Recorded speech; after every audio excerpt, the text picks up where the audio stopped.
അപ്രതീക്ഷിതമായ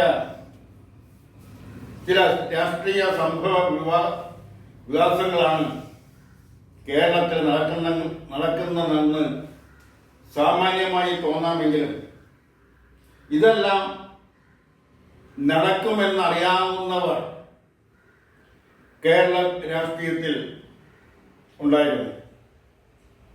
അത് പല മേഖലകളിൽ പല തട്ടുകളിൽ നിൽക്കുന്ന നേതാക്കന്മാർക്കെല്ലാം ഇതറിയാമായിരുന്നു. കേരളത്തിന്റെ ചരിത്രത്തിൽ ആദ്യമായിട്ടാണ് ഒരു പ്രതിപക്ഷ നേതാവിന്റെ വീട്ടിൽ, അതും മുഖ്യമന്ത്രി സ്ഥാനത്ത് നിന്ന് മാറി പ്രതിപക്ഷ പദവി ഏറ്റെടുത്ത് ഏതാനും ദിവസങ്ങൾ തികയുന്നതിന് മുമ്പ് തന്നെ അദ്ദേഹത്തിന്റെ സ്വകാര്യ വീട്ടിൽ ഈഡി എൻഫോഴ്സ്മെന്റ് ഡയറക്ടറേറ്റ് ഉദ്യോഗസ്ഥർ പരിശോധന നടത്തുകയും പ്രതിപക്ഷ നേതാവിനെ തന്നെ മണിക്കൂറോളം ആ വീട്ടിൽ തടഞ്ഞു വെക്കുകയുമൊക്കെ, അല്ലെങ്കിൽ തടവിലാക്കുന്നത് പോലെ, വീട്ടുതടങ്കലിലാക്കുന്നത് പോലെയൊക്കെ സംഭവിച്ചു എന്നാണ് വാർത്തകളിൽ നിന്ന് അറിയാൻ കഴിയുന്നത്. ഇതൊരു അസാധാരണമായ സംഭവമാണെന്ന്, അല്ലെങ്കിൽ അസാധാരണമായ സംഭവമാണ്.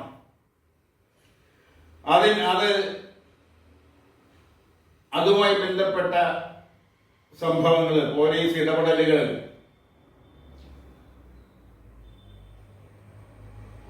പാർട്ടി പ്രവർത്തകരുടെ ഇടപെടലുകൾ, സമരങ്ങൾ, പ്രതിഷേധങ്ങൾ,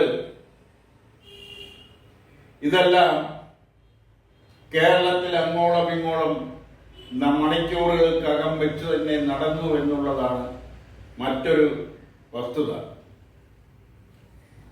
CPIM-നെ പോലുള്ള ഒരു കേഡർ പാർട്ടിക്ക് ഇതെല്ലാം ചെയ്യാൻ കഴിയുന്നത് അസാധാരണമല്ല. ഈഡി റൈഡിനെ രാഷ്ട്രീയ ഭേദമന്യേ പല നേതാക്കളും അപലപിച്ചിട്ടുണ്ട്.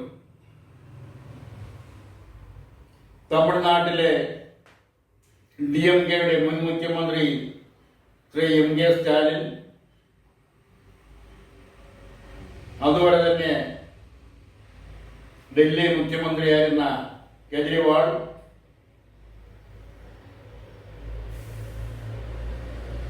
കേരളത്തിലെ മന്ത്രിസഭയിലെ ഒരു അംഗം വരെ ഈ ഈഡി റൈഡിനെ അപലപിച്ചു. ഈഡി റൈഡ് നടത്തിയത് എന്തിനെന്ന് ചോദിച്ചാൽ, പ്രതിപക്ഷ നേതാവിന്റെ മകളുമായി ബന്ധപ്പെട്ട ഒരു അന്വേഷണത്തിന്റെ ഭാഗമായിട്ടാണ്. CMRL എന്ന് പറയുന്ന ഒരു കമ്പനിയുടെ കൺസൾട്ടൻസി ആയിരുന്നു പ്രതിപക്ഷ നേതാവിന്റെ നേതൃത്വത്തിലുള്ള ഒരു പ്രൈവറ്റ് ലിമിറ്റഡ് കമ്പനി. ആ കമ്പനി ജോലി ചെയ്യാതെ, അതായത് വേണ്ട വിധത്തിൽ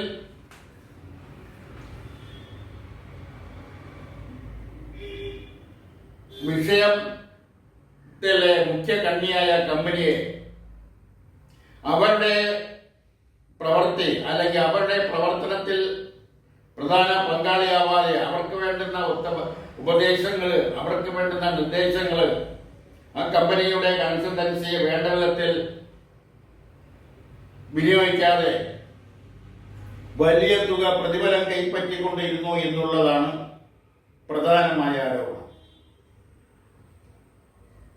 മാസം 5 ലക്ഷം രൂപ കൈപ്പറ്റിക്കൊണ്ടിരുന്നു എന്നാണ് പുറത്തു വരുന്ന റിപ്പോർട്ടുകളിൽ പറയുന്നത്. അതൊരു ചെറിയ തുകയല്ല. ഇവിടെ എടുത്ത് പറയേണ്ടുന്ന, എടുത്ത് പരിശോധിക്കേണ്ടുന്ന ഒരു വസ്തുത, ഒരു ഇടതുപക്ഷ പ്രസ്ഥാനത്തിന്റെ സമുന്നതനായ നേതാവ്, കേരളത്തിന്റെ മാത്രമല്ല ഇന്ത്യയിലെ സമുന്നതനായ ഒരു നേതാവ്, CPIഎമ്മിന്റെ പരമോന്നത സമിതിയായ പോളിറ്റ് ബ്യൂറോയിലെ സീനിയർ അംഗം, ആ അംഗത്തിന്റെ വീട്ടിലാണ് ED റൈഡ് നടത്തിയത്.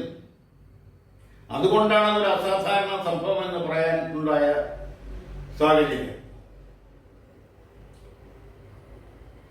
അവിടെ എന്തൊക്കെയോ ക്രമക്കേടുകൾ അവരുടെ പ്രവർത്തികളുമായി, അവരുടെ കൺസൾട്ടൻസുമായി ബന്ധപ്പെട്ട നിരവധി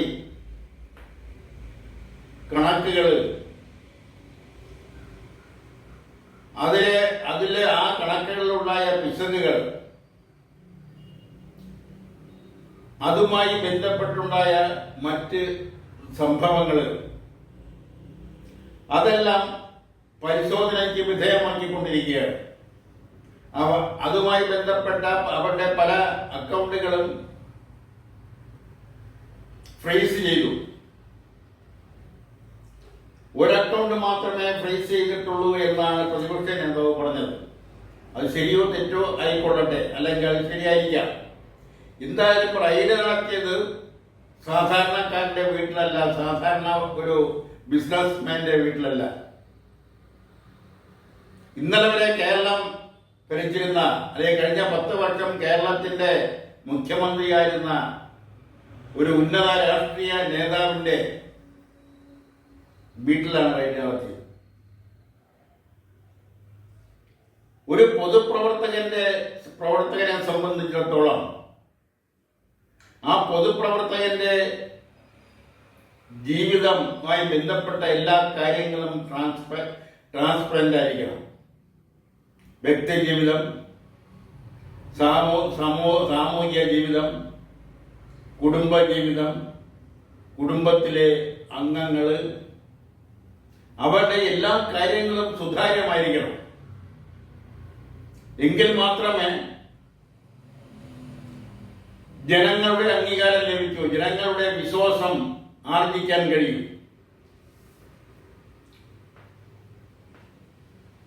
മുകൾ തട്ടിൽ ഈ ഉയർന്നു വരുന്ന ആരോപണങ്ങളിൽ ചിലപ്പോൾ തെറ്റുണ്ടാവാം, ചില കാര്യങ്ങളിൽ ശരിയുണ്ടാവാം.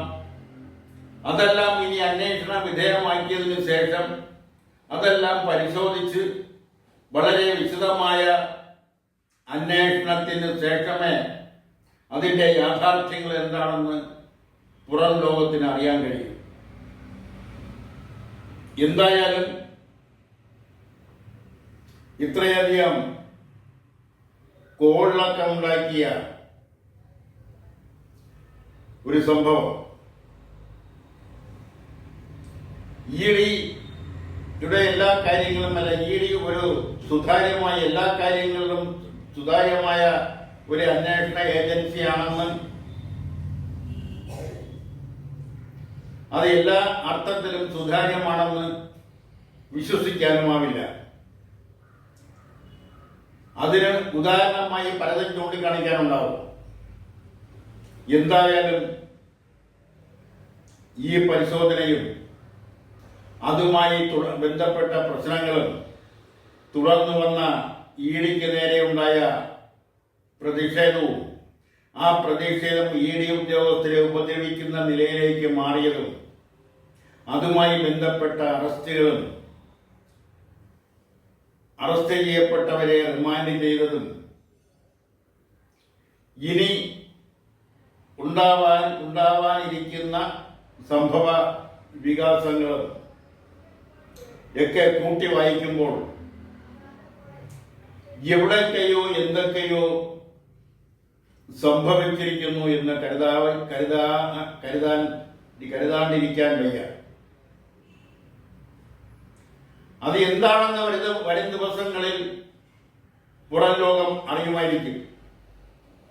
എന്തായാലും ED റൈഡിനെ കുറിച്ചോ പ്രതിപക്ഷ നേതാവിന്റെ വീട്ടിൽ ED മണിക്കൂറോളം പരിശോധന നടത്തിയതൊന്നും കേരള സർക്കാരിനെ അറിയില്ല എന്നാണ് കേരളത്തിന്റെ ആഭ്യന്തരമന്ത്രി ശ്രീ രമേശ് ചെന്നിത്തല പറഞ്ഞിരിക്കുന്നത്. അതും ശരിയാവാം. കാരണം ED ഒരു പരിശോധനയിൽ ഏർപ്പെടുമ്പോൾ അത് സംസ്ഥാന സർക്കാർ അറിയണമെന്നില്ല. അവർക്കവിടെ സുരക്ഷിത ഒരുക്കണമെന്ന് ആവശ്യപ്പെട്ടെങ്കിൽ മാത്രമേ സംസ്ഥാന പോലീസിന് ആ പോലീസ് അവിടെ ചെല്ലേണ്ടതുള്ളൂ. ഈയിടയ്ക്ക് അവരുടേതായ വഴിയിലൂടെ കേന്ദ്രസേനയെ അവിടെ വിന്യസിപ്പിച്ചുകൊണ്ട് അവരുടെ കൃത്യനിർവഹണം നടത്താൻ കഴിയുന്ന നിയമങ്ങൾ ഇന്ത്യയിലുണ്ട്. അങ്ങനെയാണ് പ്രതിപക്ഷ നേതാവിന്റെ വീട്ടിൽ റെയ്ഡ് നടന്നപ്പോൾ പുറത്ത് കേന്ദ്രസേനയെ വിന്യസിപ്പിച്ചത്. എന്തായാലും ഇത്തരം സംഭവങ്ങളെല്ലാം നടക്കുമ്പോൾ കേരള രാഷ്ട്രീയം എങ്ങോട്ടാണ് ചലിക്കുന്നത്, ഇനി എങ്ങോട്ടാണ് പോകാൻ ഉദ്ദേശിക്കുന്നത്, ഇത്തരം സംഭവങ്ങൾ ഇനി ആവർത്തിക്കുമോ എന്നെല്ലാം ജനം അത്ഭുതത്തോടെയും കൗതുകത്തോടെയുമാണ് നോക്കിക്കാണുന്നത്. ഈ തിരിച്ചറിവ് എല്ലാ രാഷ്ട്രീയ പ്രസ്ഥാനങ്ങൾക്കും ഉണ്ടായാൽ അത് അവർക്കും അവരുടെ രാഷ്ട്രീയ പ്രസ്ഥാനത്തിനും സമൂഹത്തിനും ജനങ്ങൾക്കും നാടിനുമൊക്കെ നല്ലതാണ്.